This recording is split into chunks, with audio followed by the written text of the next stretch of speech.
All right. Okay, good morning and welcome to my page. This will be the first video I will be uploading. And these, I wouldn't say as a series, but and a financial inspiration. So in the past month or so, I have been watching these cash envelope stuffing videos, and have been influenced and encouraged to do my own sort of journey into being debt free. Alright, so I have been doing this system for 4 weeks now, from the beginning of April.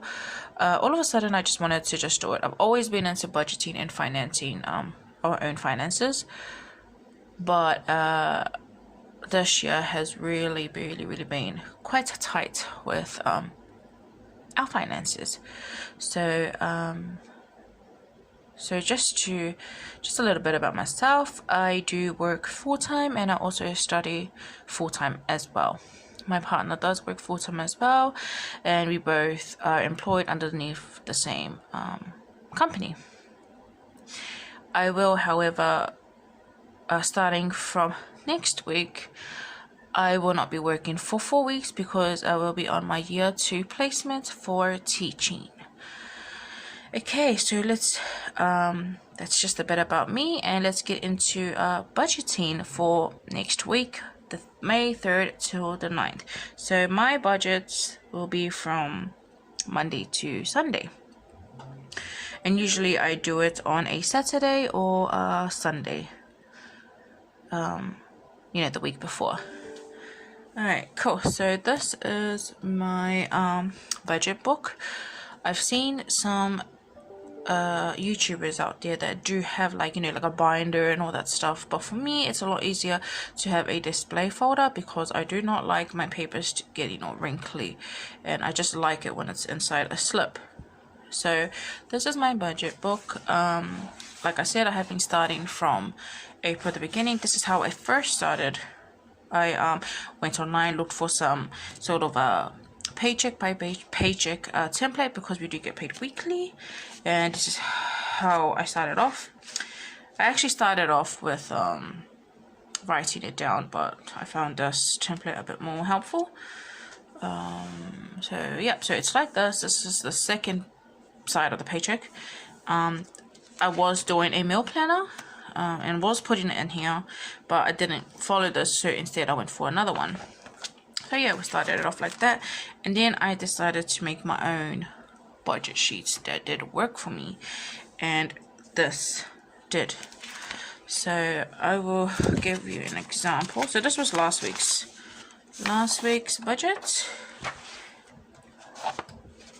and I'll give you a layout on what my budget includes. Okay, so I've got my pens over here. So I'm quite nervous because I've just been so, I don't know, I've been like binge watching literally cash envelope stuffings, and it's just so weird. Cool. So this was last week's budget. So this, to begin with, the top of my budget is my income. I wonder if you can see that. So we have 3 income coming through this household. So I have 2 that's from me, so 1 from my study and 1 from my full-time job, and then the 3rd income is from my partner. I put the dates over here, and then these are the amounts, just a rough amount of what I'm looking at, and usually it stays like this. 600, that's like the minimum we usually get from work, and then 240 is from my study link. As you can see on the side here, these are the actual real amount that we get on Wednesday. So we get paid on Wednesday. My study link gets paid on Tuesday every week. So this is the real amount when it comes on Wednesday, but I always put like the minimum amount so that I can just be more prepared. Moving on to this. So these three categories, right, are digital. I'm a right-hander, so I'm just going to write that. Digital expenses that are broken down into the three different incomes that we get, which is work expenses, that's mine, Babe's expenses, which is my partner, and then study link expenses, which is from my study. Usually the digital expenses practically stay the same every week. We do have one that does come out every fortnight, which is our lawns, $21.70 per fortnight, but everything else is practically the same. The only thing that differentiates is our afterpay. So we do have afterpay and lay-by in New Zealand. Yep, afterpay, lay-by in New Zealand. Afterpay and lay-by, that does come through New Zealand, and we often do that. We often use those two services mainly when it's for dinner. And then under here we have cash flow. So I didn't know how to categorize it, but it sounded pretty awesome when I wrote cash flow. So this is the amount of cash that will be taken from each of these three incomes: work, Babe, and study link. And these are the amounts on the right side. As you can see, it does change, because sometimes so last week I forgot payment from afterpay that was supposed to be listed on here but didn't. I totally forgot to list it on, and that's why our cash went a bit lower. And then this is the total amount of cash. So that's the cash that's coming out. Then I have two major categories that do fall under cash, which is the cash main expenses, and that is our groceries, our gas or our vape, miscellaneous, and our personal. So those are our main expenses. And then we have the cash sinking funds, and that is children. So my partner has kids, and I always give them the same amounts every week of 100. Depends if, like, for example, I'm not working for a full week unpaid, then I'll probably have to reduce it. But our cash sinking funds are children. We have a savings challenge that does fluctuate every week it does differentiate every week from $5 to $20, and we just pick it from a random tub, and then we usually put the amount in. And then we have debt, car, emergency, Christmas, holiday, gifts, and savings.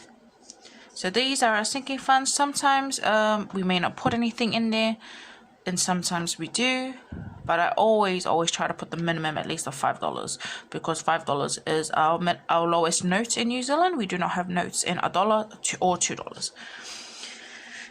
The savings, this savings is usually, if we do go over the income of $600, for example, last week it was $617, I will put that $17 into savings if we do not use it. If we do not use it, and for example, Babe, my partner, got $675 last week, so the $75 would have went straight into our savings. So if I don't have any or any leftover money, it would go to the savings as well. And then so I've calculated all that through Excel, and then that is when I will put this down here, the total cash used, and then our leftover cash, which is 47 cents, and that's practically nothing.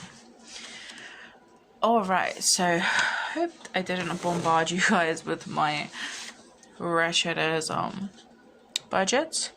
But let's get on to next week's budget of May 3rd to the 9th, 2021.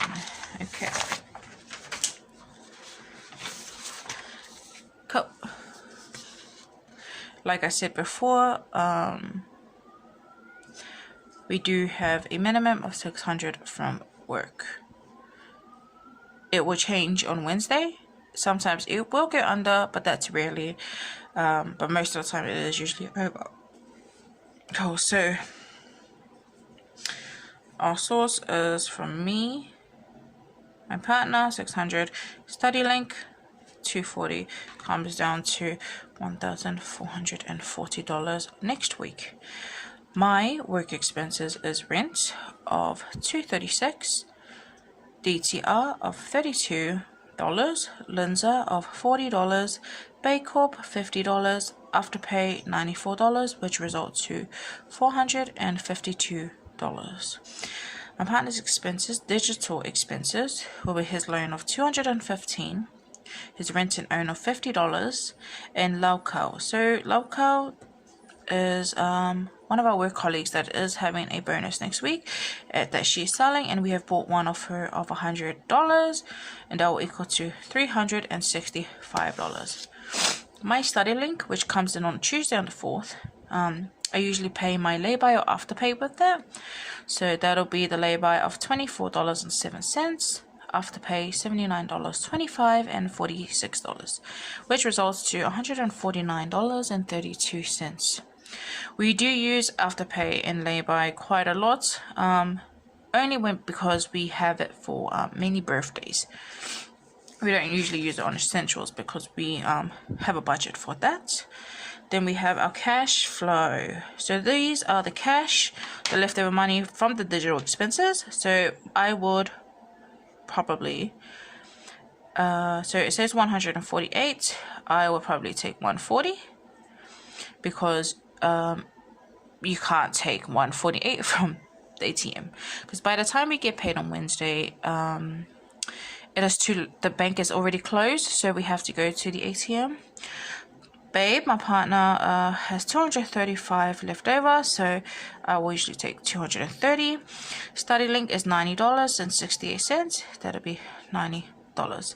So if we calculate that correctly, 12, 16, so it'll be $400.60 that I will,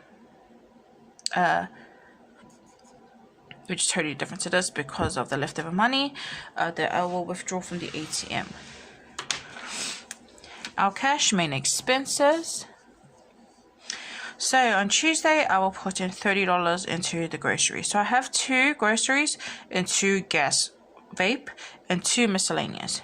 Because I get paid myself, I get paid twice, one on Tuesday, one on Wednesday. That's why I divide it like that. So groceries, I'll put 30 on Tuesday, and then I'll take 70 on Wednesday from work. So usually my groceries, I will try and do it to $100. My gas or vape will be 30 as well on Tuesday and 40 on Wednesday. So that will be $70. Miscellaneous, so I'll put $30 on Tuesday, and then I'll put 50 on Wednesday, and that'll be $80. And then our personal is usually 40. I always tend to do 40 all the time on our personal. Miscellaneous mainly is I only touch that if we need to touch it, like if it's not in the other categories. Cool. And then lastly, our cash sinking funds. So I will put in 100. As I said, that stays the same for the kids. Our savings challenge, I always put the max of 20 just in case we do end up choosing $20 from the tub. And then debt will be 20, car will be 10, emergency will be 20, and then Christmas 5, holiday 5, gifts 5. And then savings will be nothing unless Wednesday when we do have leftover money, and that'll be $185 spent on the cash sinking funds. So our cash used, we used $475. I did say I was going to take out $460, but because my spreadsheet is calculated with the digits that's on there, that's why it's calculated with $473.68. So yeah, so then my leftover cash will be $1.32 negative. Usually never goes to negative because we do get paid a bit more. But that is for me, for my budgets for next week. Please comment down below, like, subscribe, or just let me know how you think this video went, what I need to work on. But I do plan on doing my cash envelope stuffing videos starting on either Tuesday or Wednesday. Mainly Wednesday, I probably will. And I just want, just do let me know what you think of this video, and we will continue on with with our finance and our debt-free journey. So thank you for watching, and Talofa.